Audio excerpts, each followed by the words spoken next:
Hello everyone and welcome back to a new video. In this video, I'm going to show you guys how to end Crunchyroll subscription. So if you guys want to learn how to do it, just follow the steps that I'm going to show you.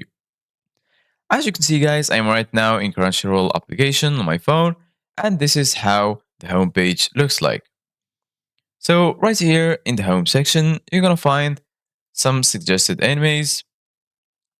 And if you go to my list, right here, you're going to find all of your saved episodes. You're going to find some sections like watch list, crunchy list, history, and offline. If you go to the browse section, right here, you're going to find a list that includes all of the animes in Crunchyroll. And you can also choose if you want to see all animes, or you can browse by anime genre or by music. If you go to simulcasts, you're gonna find some simulcast season animes.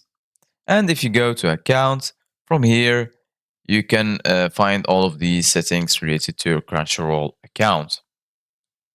So as you can see guys, right here, you're gonna find membership plan. Go ahead and click on it.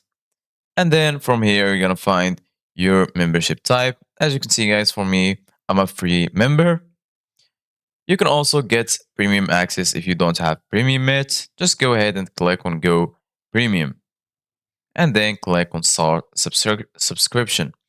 But if you want to cancel or end Crunchyroll subscription, just go right here to the same place, membership plan, and then you're gonna find that you are a premium member, and then you're gonna find an option saying cancel subscription.